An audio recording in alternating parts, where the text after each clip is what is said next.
at the end of the day, this is not going to keep our rights. It's not going to do anything about Medicaid. People are going to go bankrupt and die. Folk are not going to have the resources that they need to actually move about the cabin. Jobs are going away. It's stunning to me, the lack of strategy. We're ready. We're prepared. Do not give in to fear. We are fearless. This is not the time to be afraid. This is a time to stand up and fight back and to resist any temptation for them to divide us. We're in this together. The rule of law is on our side. We will not give in, not give up. We will not capitulate. We will not bow. We will not bend. We will survive.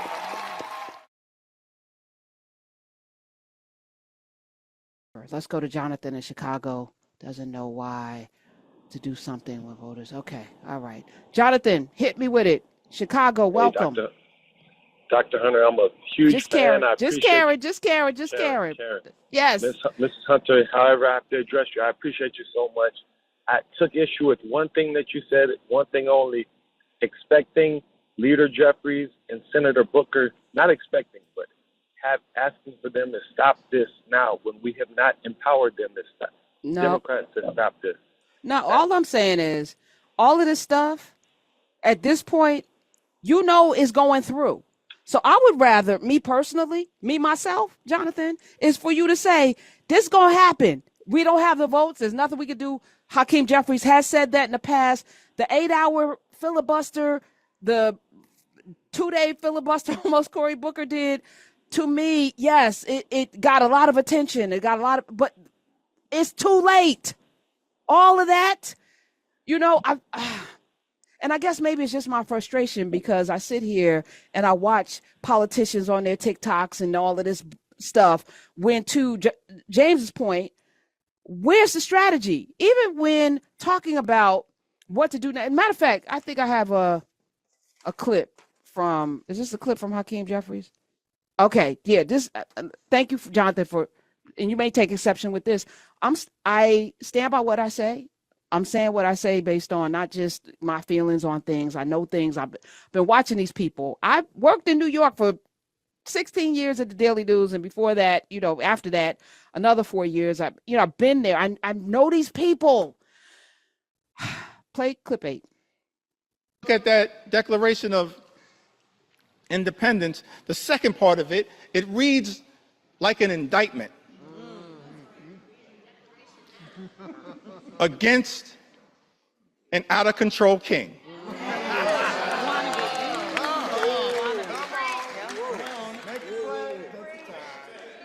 Reads like an indictment against an out-of-control king.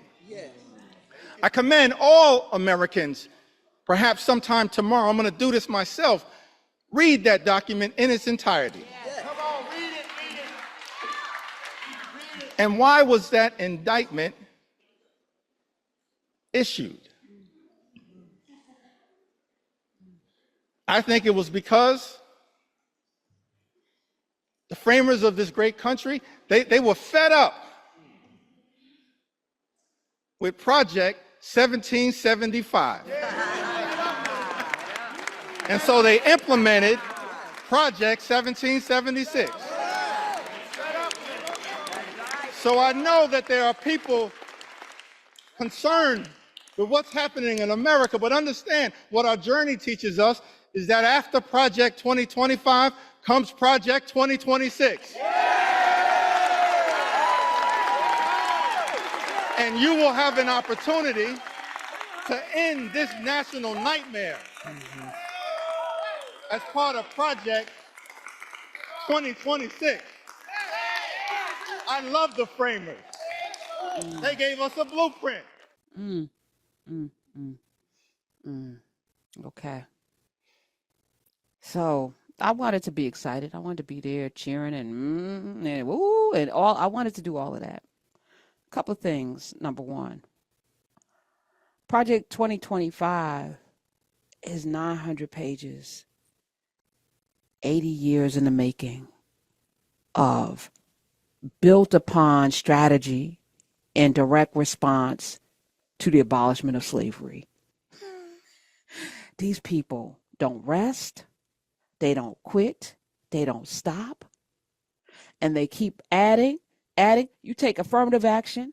They had that redheaded child from Texas first, what was that, 25 years ago, to challenge affirmative action.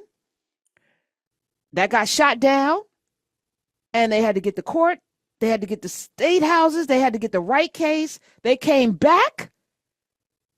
And it went through. And then this time they used Asians to hurt themselves, right? Because that's how ignorant people are, that they will be a part of something thinking they're hurting black people. But they have a 900-page thing that they have not quit adding to with strategy. And you're talking about Project 2026. What is that? Where's the manifesto? What have you been, like, did you produce something? I haven't seen it. We were reading Project 2025. You know how bold they were? They put it out on PDF. They were mailing it to people for free. Anybody could have read it. They knew you weren't going to read it. And more importantly, they knew you weren't going to show up because what was in it? Because the baiting of you, not y'all who are listening, because, you know, you're Urban View, so you're a little much smarter than other people. But the baiting was already in place. They got you with the trans thing, with the immigrant thing. They got you with the Make America Great Again thing. Here's the stimulus check thing. They put 900 pages of what they were actually going to do in a book, and you could download it and read it for yourself, and people still stayed home. Okay? So all of this is what I'm saying. All I'm saying is enough with the performance. It's nice. It's good. It looks good. But at the end of the day, this is not going to keep our rights. It's not going to do anything about Medicaid. People are going to go bankrupt and die. Folk are not going to have the resources that they need to actually move about the cabin. Jobs are going away. It's stunning to me, the lack of strategy coming out of. And I personally, I wouldn't stand up and be that bold when you know damn well you don't have a plan. You didn't have a plan to stop this. And we knew it was coming because they wrote it. They told us what they were going to do. And they meant that. Trump lies about a lot of things, but he meant this because the people that put him in office, they're making this happen. He's standing up there blabbering. There is a piece on Substack, which it's called The Making of Hakeem Jeffries, From Insurgent Challenger to Insulated Incumbent, a deep dive on the new House Democratic leader's storied rise from Brooklyn politics. Michael Lang wrote this piece in 2022 on Substack. So Substack's been out there doing stuff. Admittedly, I'm new to it, so let me apologize, for not knowing all of the people there. And it's I'm catching up, though. I'm catching up. I purposefully, again, you sit in the soil for a minute. You study, you look. I'm not just jumping on something. I've been watching this thing, and I'm looking at the different people on there, and I was following. I started first with following a few people and watching, and I haven't really found my groove yet. And then I was like, oh, okay. But that's what we should do, kick the tires. I know for a fact that Twitter means us no good at all. We're ready. We're prepared. Do not give in to fear. We are fearless. This is not the time to be afraid. This is a time to stand up and fight back and to resist any temptation for them to divide us. We're in this together. The rule of law is on our side. We will not give in, not give up. We will not capitulate. We will not bow.